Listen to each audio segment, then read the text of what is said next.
Danielle Steilen-Matias, one of the Prolotherapists at Caring Medical in our Illinois office, and the topic I'll be discussing today is joint hypermobility syndrome. So basically what joint hypermobility syndrome is this kind of spectrum of people that are a little bit maybe more double jointed or flexible or kind of loose jointed than the average person. And like I said, it's a kind of a spectrum. So some people have maybe just like a couple joints that are a little bit more hypermobile. They can move their shoulder more maybe than the average person. And then there's people kind of on the other end of the spectrum with like very severe genetic conditions that might not even be able to walk, due to joint hypermobility. Most people, especially the ones that we see in the office, are kind of in this more kind of mild category that even includes conditions like Ehlers-Danlos syndrome, which is a systemic condition where you just kind of have loose connective tissue throughout your whole body. And we often see patients that either have been already diagnosed with joint hypermobility syndrome or Ehlers-Danlos syndrome, or they come in like, I have all these joints that hurt, I've always been flexible, I was really flexible and I did gymnastics or some other kind of, sport that's a little bit harder on your body, and now I'm 40 maybe and I'm falling apart. That's not an uncommon thing that we'll see, or even like high school athletes that are hypermobile that are suffering from a condition, or really just kind of people of all ages. So what it means to have a joint that's hypermobile is simply it just moves more than maybe the average person or maybe the same joint on the other side of your body. And typically it just means that those ligaments, the connective tissue that hold bone to bone, are a little bit more loose or a little bit more flexible than they should be, or then again what's considered normal.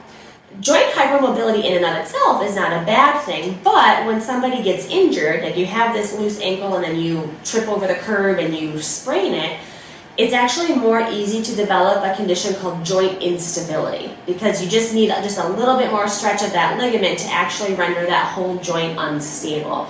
And when that happens, that's typically when people get the chronic pain, or they feel like their joint is unstable, or it swells all the time, they can't do the exercise that they want, they get tight muscle spasms around it. Those are kind of the most common symptoms that we'll see when someone has actually developed joint instability. In people that are hypermobile, this can really happen throughout your whole body. And oftentimes, by the time these patients come to us, they've tried maybe chiropractic care, maybe it didn't work, maybe it made them worse, from putting too much strain on those ligaments. They've tried physical therapy, which maybe wasn't successful, and they're kind of at a loss. Maybe they're even on pain medications by the time that they get here. And what prolotherapy does is it simply strengthens and tightens like those ligaments and tendons, those loose injured tissues, to actually restore stability to the joint. That's just likely why physical therapy hasn't worked. Physical therapy does a great job at building muscles. They don't build ligaments. We do a great job at building ligaments. We don't build muscle. So it's just, a couple different treatments pending what your condition actually needs. So this is actually a model of someone's right knee. And if we look here, this is the inside part of your knee. This ligament is called your MCL. So just for demonstrative purposes, if someone is hypermobile and they've developed joint instability, what typically happens is they start with maybe some extra motion, and like if I just kind of put some stress here, that's kind of where they start, where they got a little bit of extra motion there. It's really not a big deal until they injure it. They get hurt on the soccer field or something. Well, now if maybe it becomes like this unstable, and not only does that cause a lot of pain because these ligaments have a lot of nerve endings and it's very painful, but long term, these patients with joint hypermobility that develop instability may actually start to wear down a lot of the other tissue inside their joints and actually accelerate the arthritis process over time.